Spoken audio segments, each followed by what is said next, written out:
God bless you. How are you? Are you fine? I believe that you're good and you're blessed of the Lord. Now I'm speaking on portals and I'm very excited on this subject of portals. I don't know, have you heard about portals before?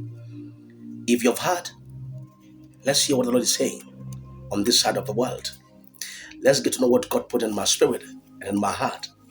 My name is TITI Eagles, coming to you live from Nairobi, Kenya. Now, in times of restoration, remember we're speaking about restoration. It's our season of restoration. It's our month, this month of June, God spoke to us that it's our season of restoration. So in times of restoration, portals open. And I'll be explaining what are portals, how to access portals, all that stuff.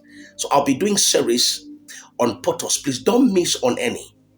This is worth hearing. Pay attention. In Genesis chapter 15, from verse 13 to 14, God speaks to to Abraham.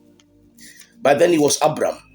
And God says to Abraham, verse 13, know of surely that thy seed shall be a stranger in a land that is not theirs, and shall serve them, and they shall afflict them for 400 years. And also that nation, verse 14, whom they shall serve will I judge, and afterward shall they come out with great substance. So in this scripture, God promises Abraham the restoration of his descendants or of his seed to the promised land. Okay. After many years? After 400 years in slavery. That is in Egypt. Pay attention. When it was time of God restoring the descendants of the seed of Abraham back to Canaan, back to the promised land, like he had promised Abraham, their father, in Genesis 15, verse 13 and 14, a portal opens for Moses. In the book of Exodus, chapter 3, verse 1, a burning bush is what Moses sees. Now, there is more to this burning bush. This burning bush was a portal that opened to Moses.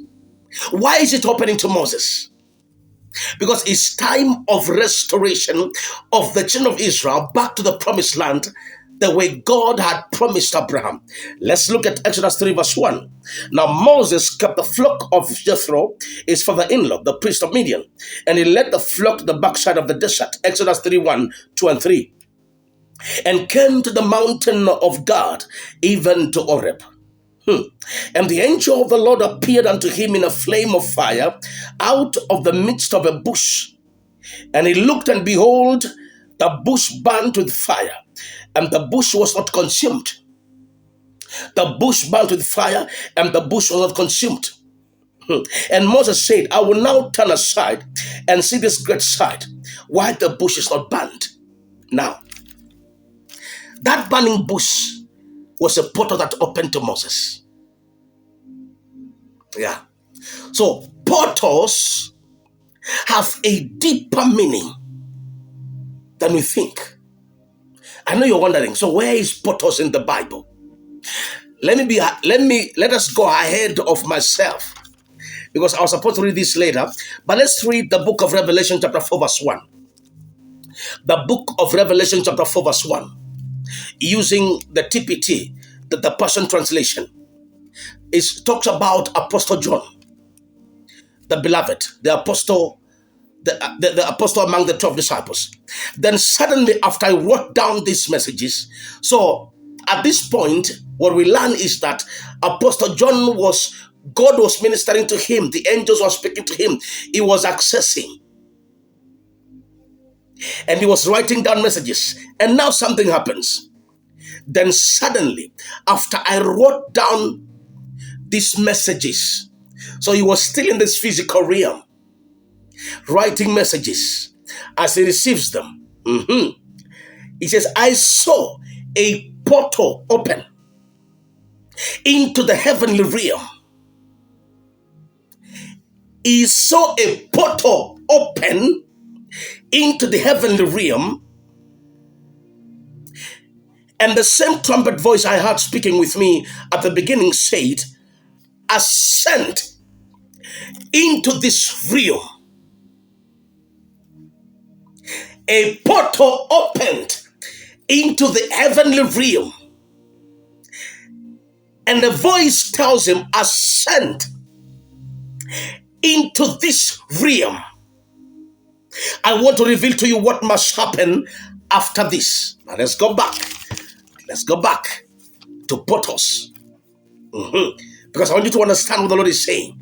So portals have a deeper meaning than we think. So let's define portals. What's a portal? What is a portal?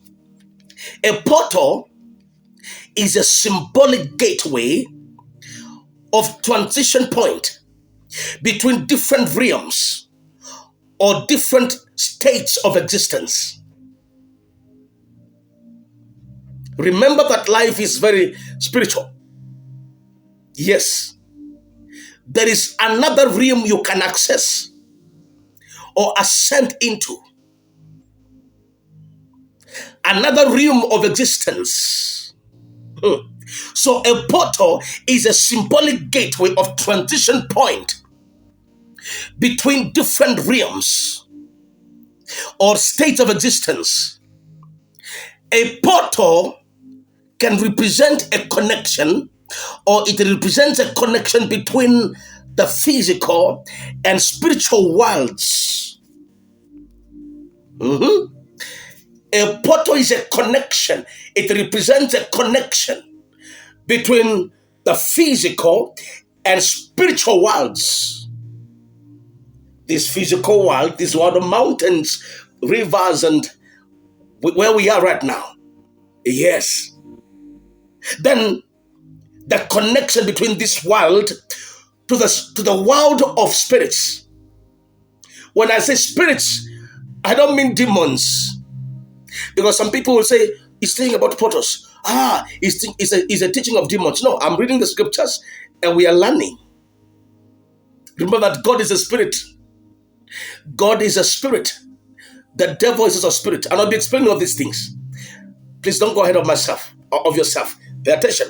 So it's a connection between the physical and spiritual worlds.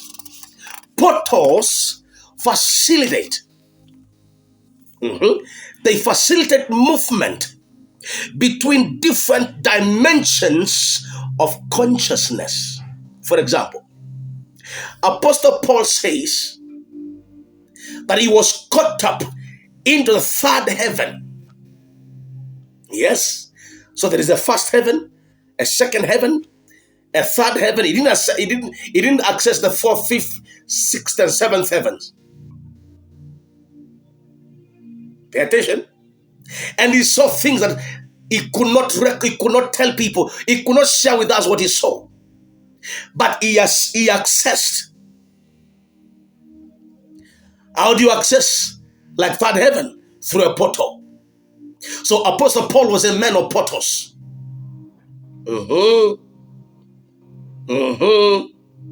I'm talking to somebody here.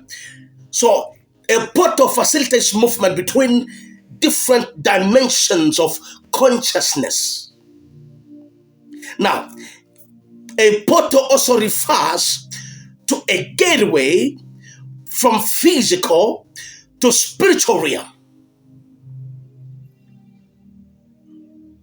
A gateway from physical to spiritual realm. Let me say this. Witches and sorcerers have this information. And they make use of it. That's why they are able to travel. Some, their spirits are able to travel. Others are able to travel the whole body. They go. And they'll come back. Oh yes. Oh yes.